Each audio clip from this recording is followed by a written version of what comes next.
Sarah Ferguson, the Duchess of York, has once again found herself at the center of intense royal scrutiny. Newly released emails from the United States Department of Justice have reignited debate over her ties to Jeffrey Epstein. In one striking message dated April 25, 2011, she appeared to claim that her eldest daughter, Princess Beatrice, fully agreed with her position regarding the convicted sex offender. The revelation comes from court documents unsealed as part of ongoing Epstein-related investigations. These emails provide a rare, unfiltered glimpse into the former Duchess's private communications during a turbulent period. On that spring day in 2011, Sarah Ferguson sent the same email to two key recipients. The first was her longtime press spokesman, James Henderson, a trusted advisor in crisis management. The second recipient was none other than Jeffrey Epstein himself, the financier already convicted and disgraced. In the message, Ferguson referenced her daughter Princess Beatrice not once but twice. She explicitly suggested that Beatrice shared and supported her mother's perspective on Epstein. The exact wording has fueled speculation about what stance was being endorsed and how deeply Beatrice was involved in the conversation. Although the full email text remains partially redacted in public releases, the implication is clear and controversial. Sarah Ferguson seemed confident enough to invoke her daughter's name in defense of her own relationship with Epstein. This comes against the backdrop of mounting public pressure following Epstein's 2008 conviction. He had served just 13 months in a lenient Florida jail sentence for soliciting prostitution from a minor. Despite that guilty plea, Epstein continued to move in elite circles, including occasional contact with members of the British royal family. Only 1 month before the April 2011 email, Sarah Ferguson had given a candid interview to the Evening Standard. In that March 2011 conversation, she openly admitted her financial entanglement with Jeffrey Epstein. She described how he had helped her during a time of severe personal debt, reportedly paying off approximately £78,000. The money was intended to settle debts owed to her former employee, Johnny O'Sullivan. Ferguson later called the arrangement a gigantic error of judgment, and expressed deep regret. The Evening Standard article painted a picture of a woman struggling financially after her divorce from Prince Andrew. Yet critics pointed out that accepting funds from a convicted sex offender raised serious ethical questions. Geordie Greig, then editorial director of The Independent on Sunday, newspaper, and The Evening Standard, played a pivotal role. Ferguson named Greig in her April 25 email, suggesting he was aware of or involved in discussions about the situation. At the time, Greig was one of Britain's most influential media figures, known for his access to high society. His inclusion in the correspondence hints at attempts to manage the unfolding media narrative carefully. The timing of the email is particularly noteworthy because it arrived just weeks after the damaging Evening Standard interview. Ferguson may have been seeking to clarify her position or to coordinate a unified family response. By stating that Princess Beatrice agreed with her stance, she perhaps aimed to present a united front. Princess Beatrice, then in her early 20s, was beginning to carve out her own public identity. She had recently graduated from Goldsmiths, University of London, and was navigating early royal duties. The suggestion that she endorsed her mother's view of Epstein has shocked many royal observers. Buckingham Palace has consistently maintained that neither Princess Beatrice nor Princess Eugenie had any inappropriate contact with Epstein. Official statements emphasize that the sisters met him only briefly and in group settings years earlier. Both princesses have publicly distanced themselves from any wrongdoing and expressed sympathy for Epstein's victims. Yet the email revives uncomfortable questions about what family members truly knew or believed at the time. Sarah Ferguson's relationship with Epstein dated back to the early 2000s, well before his 2008 conviction. She has described him as someone who offered practical financial help during her post-divorce struggles. In later interviews, Ferguson insisted the assistance was purely monetary and never involved anything improper. She has repeatedly apologized for the association, calling it one of her life's biggest mistakes.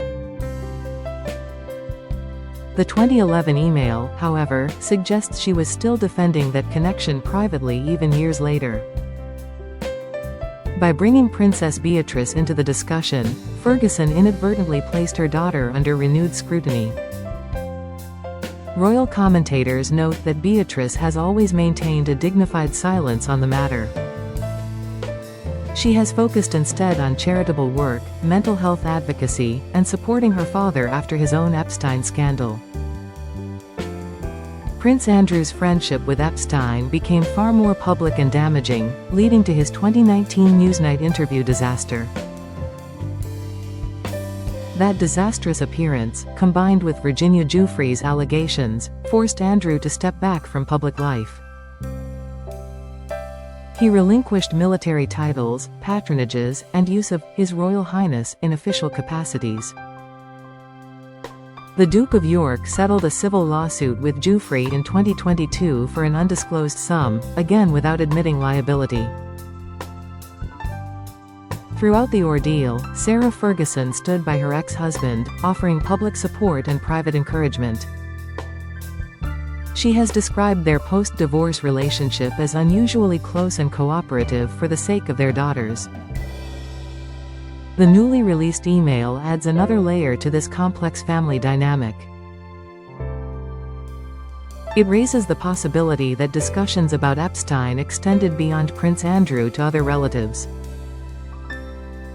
Legal analysts caution that the email alone does not prove any wrongdoing by Princess Beatrice. It merely shows Sarah Ferguson claiming her daughter's agreement in a private message. Context matters greatly, and without the complete unredacted text, interpretation remains speculative. Still, the Department of Justice's decision to release these communications signals ongoing interest in Epstein's network. Investigators continue examining how powerful individuals interacted with the late financier before and after his crimes came to light. For the royal family, each new document release brings fresh waves of headlines and public debate. King Charles III and Prince William have worked to modernize and slim down the monarchy in recent years. They have prioritized transparency, mental health awareness, and relevance to younger generations. Yet persistent Epstein-related stories threaten to undermine those efforts and erode public trust. Anti-monarchy campaigners seize on every revelation to argue that the institution is outdated and unaccountable. Supporters counter that the royals are held to unfairly high standards compared with other public figures. Sarah Ferguson, never one to shy away from media engagement, has faced criticism for her openness in the past. Some praise her candor while others accuse her of seeking attention at the family's expense. In recent years, she has focused more on writing, podcasting, and charitable initiatives. She frequently speaks about resilience, forgiveness, and learning from past mistakes. The 2011 email, however, reminds everyone how long the Epstein shadow has lingered over certain royals. Princess Beatrice has since married Edoardo Mappelli Mozzi and welcomed a son, Sienna, followed by a daughter. She balances motherhood with patronages for arts, health, and disability charities. Her public image remains poised, professional, and largely free of controversy. The suggestion that she once agreed with her mother's stance on Epstein feels jarring to many observers today. Whether Beatrice was fully aware of the email's content or context may never be clarified publicly. What remains undeniable is the power of these archival messages to reopen old wounds. The Department of Justice continues releasing batches of Epstein-related materials under court order. Each tranche promises potential new insights into a scandal that refuses to fade away. For Sarah Ferguson, the latest disclosure serves as another reminder of decisions made during difficult times. She has spent years trying to move forward, rebuild her reputation, and protect her daughter's privacy. Yet history, especially when preserved in writing, has a way of resurfacing at the worst possible moments. Royal watchers will continue analyzing every word, searching for clues about what really happened behind closed doors. The story underscores how deeply interconnected personal choices and public institutions can become. In the end, the April 25, 2011 email stands as a small but explosive piece of a much larger puzzle.